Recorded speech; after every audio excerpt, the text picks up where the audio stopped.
The real reason fake it till you make it works. There is a phrase so common, so casually thrown around, that most people have stopped actually hearing it. Fake it till you make it. Self-help coaches say it. Successful entrepreneurs say it. Your well-meaning friend said it before your last job interview.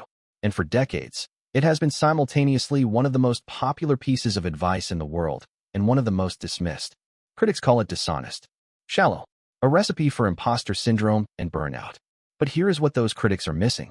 When you strip away the oversimplified version of this idea and look at what the science is actually saying, not the pop psychology, the actual research, something genuinely profound emerges. Fake it till you make it doesn't work because of confidence tricks or social performance. It works because of how identity is built in the human brain. And that mechanism is one of the most powerful, most underused tools available to anyone who wants to change their life.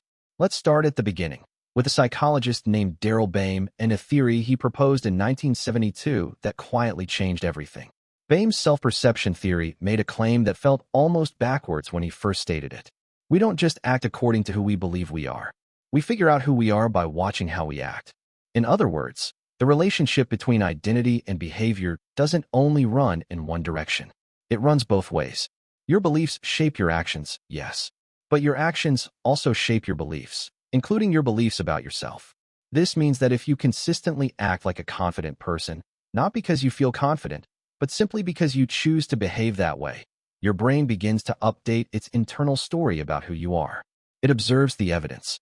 It sees someone who walks into rooms calmly, who speaks with clarity, who takes action despite uncertainty, and it draws the conclusion that a scientist would draw from the same data. This must be who I am. If you want to change who you think you are, one of the best ways to do it is to change your behavior first. Often, the story follows the behavior change. That insight from University of Virginia psychologist Tim Wilson is not motivational fluff. It is a description of a real cognitive mechanism, one that therapy, neuroscience, and behavioral psychology have all independently confirmed. Now let's talk about the body, because this is where the research gets fascinating, and where a famous scientific controversy actually contains a more interesting truth than either side of the argument acknowledged.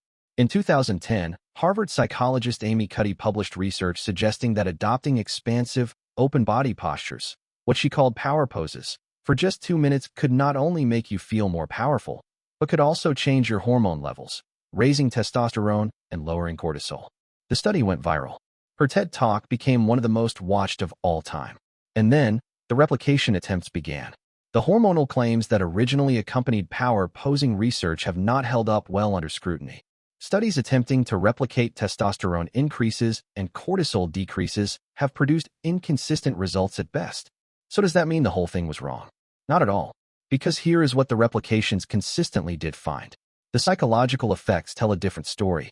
Feelings of power, confidence, and reduced anxiety following expansive postures have been replicated across multiple studies and research teams. The hormone story is complicated. The feeling story is not. Across study after study, when people adopt open, expansive postures, they consistently report feeling more confident, more capable, and less anxious. And feelings, as we've explored throughout this entire series, are not just internal weather. They change what you notice. They change how you engage. They change what you attempt and how long you persist. The broader field of embodied cognition explains exactly why this happens, and it goes far deeper than power poses. Embodied cognition is the scientific understanding that the mind and body are not separate systems with a one-way relationship. Cognition is not an abstract symbolic computation isolated within the brain, but a dynamic system that emerges through continuous bodily interaction with the physical, social, and cultural environment. Bodily postures, gestures, and sensory experiences actively shape emotional states and mental resilience. In plain language, your body is not just carrying your brain around. Your body is actively participating in how you think, feel, and behave. The signals flow in both directions, constantly. Emotional states can influence physical posture, and, conversely, physical postures can affect emotional states. This is why slumping in a chair for an hour genuinely affects your mood. Why walking with your head down changes how you feel about your day. Why the physical act of smiling, even when you don't feel like it, measurably lifts your emotional state. Charles Darwin noted this more than a century ago. William James, one of the founders of modern psychology, built an entire theory around it. And modern neuroscience has confirmed what both of them intuited. The feedback loop between body and mind is real, bidirectional, and enormously powerful. There is one more layer to this that brings everything together, and it connects directly to the neuroscience of habit and identity formation. The subconscious mind keeps track of our identity based on how we act. Thanks to the adaptability of the human brain, research in neuroplasticity, you can become pretty much whatever you can imagine by starting to think, feel, and act differently to the point where you actually come to believe it, and it becomes hardwired into your brain circuitry. This is the real mechanism underneath fake it till you make it. Not performance, not pretense, neuroplasticity. Every time you act from the identity you are choosing rather than the identity you have always defaulted to. Every time you behave like the confident version of yourself, the abundant version of yourself, the capable version of yourself, you are firing a specific set of neural pathways. And as we know from the foundational principle of neuroscience, neurons that fire together, wire together. The behavior comes first. The feeling follows. The identity solidifies. And eventually, you are no longer faking anything.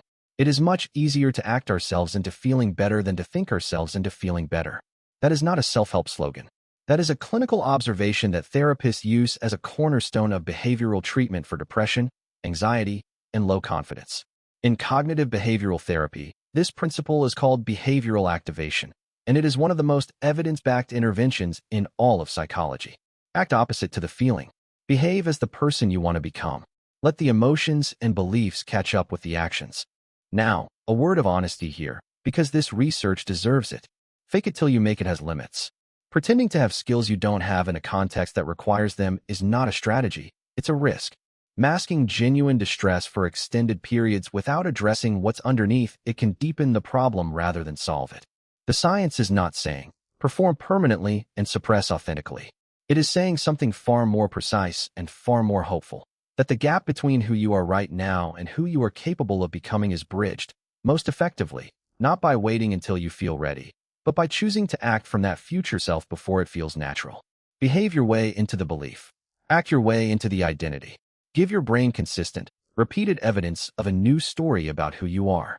And in time, with patience, with persistence, with the understanding that this is a neurological process, not an overnight switch, the acting stops. And the being begins. Fake it till you make it isn't really about faking anything. It is about understanding that identity is not a fixed destination you either arrive at or you don't. It is a living, dynamic, malleable thing. One that is being quietly shaped every single day by the choices you make about how to show up. And the most extraordinary thing the science tells us is this. You don't have to feel it first. You just have to begin. Like, comment, and subscribe for more.